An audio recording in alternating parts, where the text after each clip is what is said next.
So to understand the modern way of building Android applications, we need to look at Jetpack. And what is Jetpack? So Jetpack is a library of tools to help developers build modern Android apps. The most important thing is that when these modern apps are built, they must follow the best practices.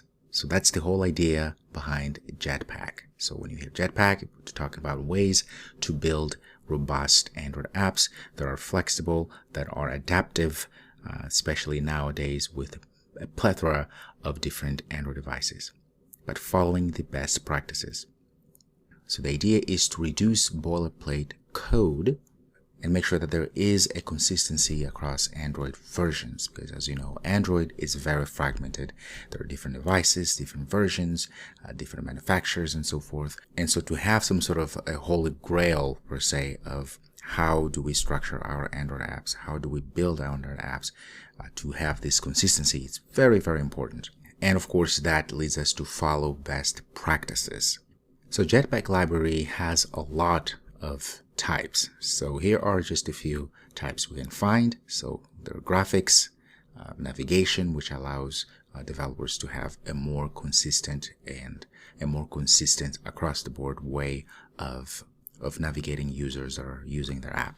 Okay, life cycle, user interface, which is a big one.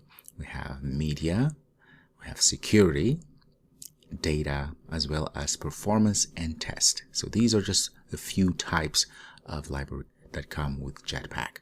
So the Android team with a lot of experience, they had to come up with something that is more uniform as Android is growing, as the differences in devices also is growing, and the whole industry in general, development industry, mobile industry, is evolving.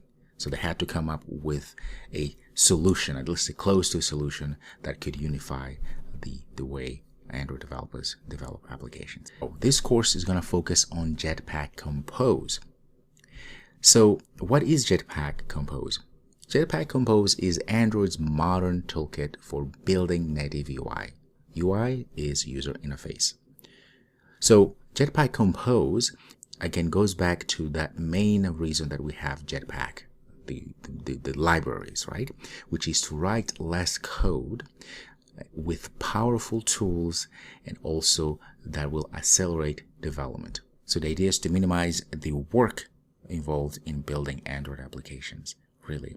But not just building Android application, but building application that with less code, and application that are consistent with the ecosystem, Android ecosystem, and so forth. That's what Jetpack Compose brings to us, a modern toolkit for building native UIs. The great thing about Jetpack Compose is that it uses not only a separate set of Kotlin APIs, application programming interfaces, so essential libraries, but also uses traditional Kotlin's libraries. This is really important because not only can you use the set libraries that are for Compose, written in Kotlin of course, but you can also use Kotlin APIs in general with Compose. It's really, really powerful. Now, why Jetpack Compose? That's a very good question. The industry is changing, but let's talk about this. Now, Jetpack Compose is a huge shift in Android development because now we're using what they call declarative UI versus the imperative approach. Now, what is this imperative approach? Well, the imperative approach is what we do, what we've been doing so far in Android development. Okay? And truth be told, it is too complicated the way things are or the way things have been done. Too complicated because there are a lot of moving parts. For instance, the UI, the user interface, is deeply coupled with the logic and vice versa, which brings a very inflexible ecosystem. Coupled means that there is no separation between UIs and the logic. So there is this very togetherness that is not healthy per se, which makes for very inflexible code.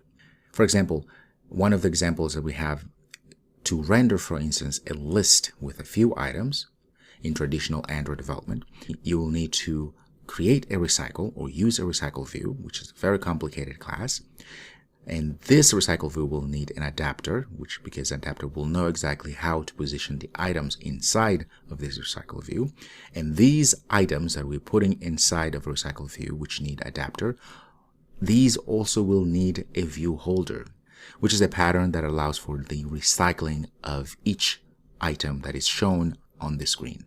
So this is actually a simplification that I'm putting here together. But even though there are 3 steps that we need here, it's very, very complicated. In fact, if you have done traditional Android development, you will attest that this indeed gets messy. That's the imperative approach. This is just one example among many others. But with a declarative approach, in this case Jetpack Compose, things are different in that they are simpler and more efficient. So no more boilerplate code, right? Because now what we're doing is we are declaring or describing in code what we want to see and not describing every step to get the result. For example, to render a list with a few items, this is the same example we had previously, right, in the imperative approach. In Jetpack Compose, all you need is a lazy column. That's it. Because now we're just describing what we want to happen. We're not going through the process of describing every step to get the result. Lazy column is the equivalent in this case of a recycle view we saw previously, without all of the jargon that we have to know and we have to implement ourselves to get things done. That is a new way of thinking about creating Android applications using Jetpack Compose. So if you're familiar with the imperative way of creating Android applications, this will be very, very familiar to you. So in traditional Android development, to create user interfaces, we use XML, right? And then we connect the XML to get the actions, right? Using an activity, Java class or Kotlin as well, right? And of course, that's the only way we are actually able to create that application. And then so that the user can start interacting with your application, and the activity has the logic, and the user interface comes from an XML file. So with our new way of thinking of creating applications, Jetpack Compose, that is no longer needed, because now we have this declarative UI approach of creating user interfaces, in this case also applications, Android applications. We talked about declarative UI approach. Well, this is what it means. So this is how you would declare a user interface. As you can see here, this is what we call a composable function. A composable function will compose, as the name implies, some piece of a user interface. So in this case here, if you were to read this, it would make sense. First, we are saying we want a card. We are not describing how to create a card. We're just saying we want a card, and we're going to pass a few things inside of that card. Well, this card is going to have a column which will contain a text.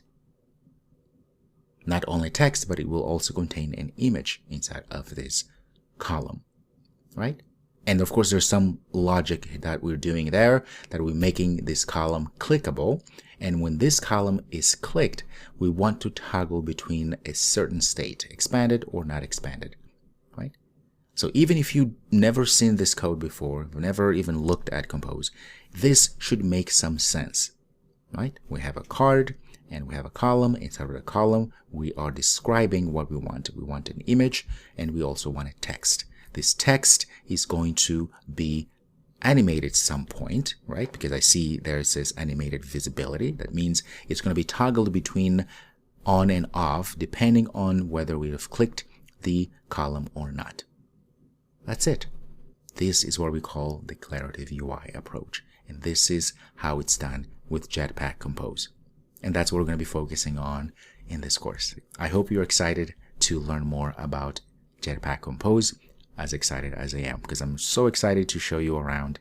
And all right, I'll see you next time.